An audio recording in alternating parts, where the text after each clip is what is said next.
Hi, I'm Scott Campshafer, and I'm a therapist here in Austin, Texas. And I'm wanted to talk to you all today about this whole situation when transparency is necessary in relationships.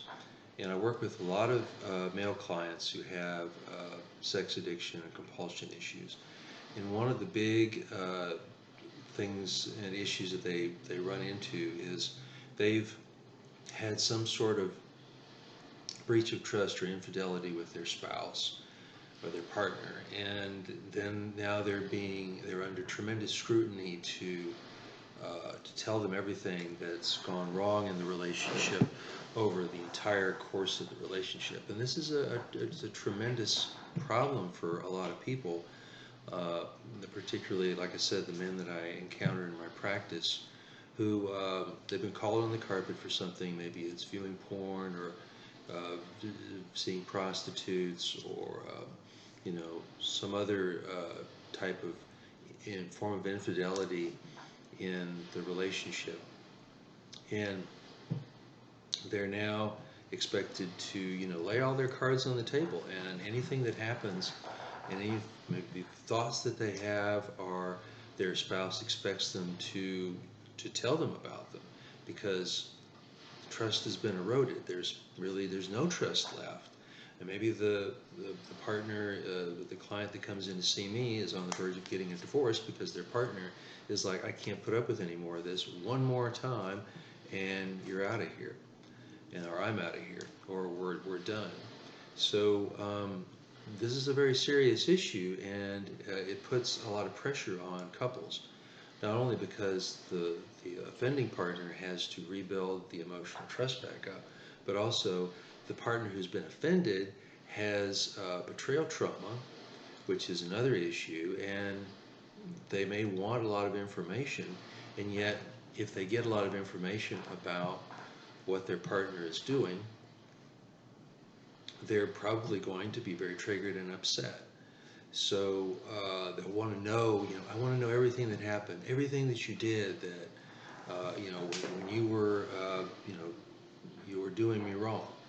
And so the partner who's been the offender will tend to feel like they have to just say everything.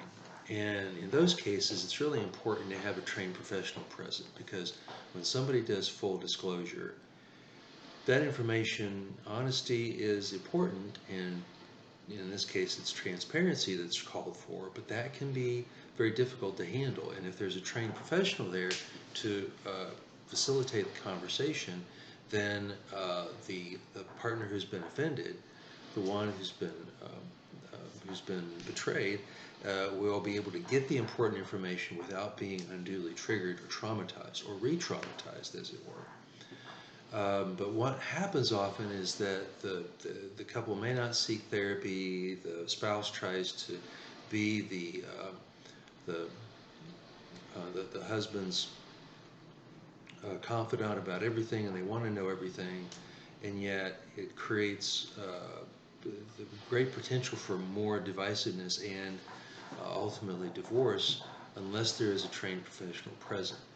So that's when the transparency is important. Until that emotional trust gets built back up, the offending partner needs to be basically transparent with their spouse. Especially particularly if that's something that the spouse wants. Whereas if that's not the case, honesty just generally tends to rule the roost as far as information that's given between the spouses, especially from the offending spouse to the one who's been betrayed. And in that case, you're telling them the important information, but you're not giving them unnecessary details that could possibly trigger or offend them. Telling them every, thoughts you've had about infidelity or, fantasy or something like that. Those things, if they're shared, uh, unless the situation necessitates it, then it can be more injurious than helpful to the relationship. But if I have actually done something to breach the trust with my partner, I do need to tell them, and that's where the honesty is absolutely crucial. So I hope I've kind of conveyed some things, and it kind of reminds me of that. There's an old blues song that's one of the refrains in it is, "She asked me why, and I went on and told her." Well, that's where you can be honest, but you can be more injurious than honest. And people who feel like they owe transparency to their spouses, they can tell them, and then they can add some more embellishment that either clouds the issue or makes it such that it's more injurious to the partner. If I just went on and told her, would that help the relationship, and would that help us both to reconcile, and for that emotional trust to be rebuilt between the two of us? And if the answer is no, it probably doesn't need to be shared. And if it is, it probably needs to be shared in a good couples therapy session. So if you're one of those partners who feels like you've had a breach of trust, and you're on the spot because you have to tell everything right now, going back 50 years, then it's probably good to call me or someone else who can be helpful, as in the form of a therapist, to see if I could be of help to you in helping to resolve this breach of trust and your own addiction and compulsion issues around sex or love or whatever it is that tends to be impacting your relationship in a negative way. So you can put your name in the form below or call at the number at the top. I'd be happy to talk to you, and I think you're worth taking care of, and so is your relationship. So I don't want a pandemic or just your own hard-headedness or foolhardiness or your partner's super intense need for disclosure to get in the way of you two getting back together and you getting on the road to recovery. So thanks so much for watching. Take good care of yourself. I wish you the best of mental health and overall health always. Thanks again.